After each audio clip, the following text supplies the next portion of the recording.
1300 hours, Pakistan Standard Time. Assalamu alaikum. This is Radio Pakistan. The news read by Hassan Gilani. First, the headlines.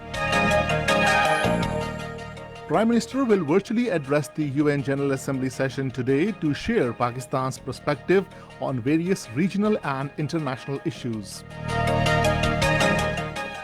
Foreign Minister says it is clear that Kashmir issue must be resolved in light of the aspirations of the Kashmiris and the UN resolutions for peace and stability in the region. Members of Hindu and Sikh communities in Pakistan are staging a sit-in front of the Indian High Commission in Islamabad to protest against mysterious deaths of 11 Pakistani Hindus in Jodhpur. In Indian illegally occupied Jammu and Kashmir, Indian troops in their continued state terrorism martyred 2 Kashmiri youth in Islamabad district today. And now the news in detail. Prime Minister Imran Khan will virtually address the UN General Assembly session today. In his weekly briefing in Islamabad, Foreign Office spokesperson Zahid Hafiz Chaudhry said the Prime Minister in his address will share Pakistan's perspective on various regional and international issues. He said the Prime Minister will once again raise the issue of Jammu and Kashmir. In his wide-ranging address, the Prime Minister will also share Pakistan's successful handling of COVID-19, his debt relief initiative for developing countries, and Islamophobia. Foreign Minister Shah Mahmood Qureshi has said it is clear that the Kashmir issue must be resolved in the light of the aspirations of Kashmiris and the UN Security Council resolutions for peace and stability in the region. Addressing OIC's webinar on Golden Jubilee of OIC in Islamabad through video link, he said it is commendable that OIC has raised the issue of atrocities against Kashmiris globally through its resolutions and concrete statements. He said through his platform, we are finding ways to promote collaboration in various fields, including science and technology, economy, trade, education, youth affairs, and women's issue.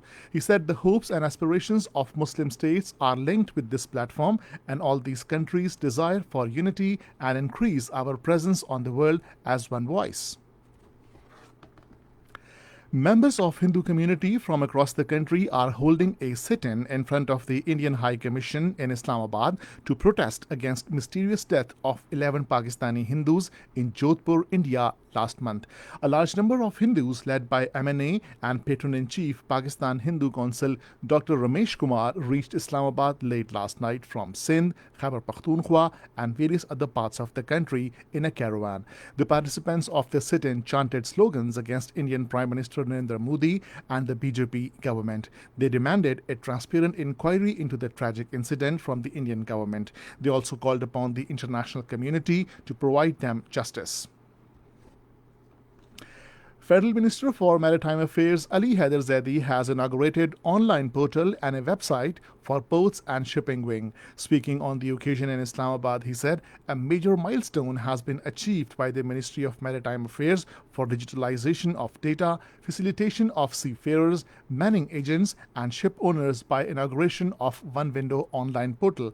He said that the online portal will help the seafarers in the issuance of Seafarer Identity Card, Seafarer Service Book, online verification for visa issuance and resolution of other issues faced by them. Corps Commander Karachi Lieutenant General Humayun Aziz has witnessed training exercise of troops in Salapat and Rahim Yar Khan. According to ISPR, troops from Karachi and Panno Akil garrison participated in field exercise. Corps Commander appreciated troops for their operational readiness and training standards. In Indian illegally occupied Jammu and Kashmir, Indian troops in their continued state terrorism martyred 2 Kashmiri youth in Islamabad district today. The youth were killed by troops during a cordon and search operation in Bijbehra area of the district. The troops also launched cordon and search operations in Shopaiyan, Pulwama and Badgam districts. In Afghanistan, 2 pilots were killed when an Afghan Air Force helicopter crashed in Pule Khumuri city in Baghlan province. The two biggest Palestinian factions, Fatah and Hamas, have agreed on holding elections. Talking to media, a top Hamas official, Saleh al-Aruri, said that the deal was reached during the meeting in Turkey. National Newspaper Readership Day is being observed today. In his message, President Dr. Arif Alvi highlighted its importance by saying, despite the growth of electronic and digital media, newspapers still play a significant role in creating awareness and educating the people about various economic and social issues. Similarly, the Prime Minister also expressed his support towards the day and congratulated the APNS for such a step. And this is the end of the news. For more news and analysis, log on to our website radio.gov.pk and also watch live video streaming of our bulletins on the link facebook.com/Radio Pakistan News Official.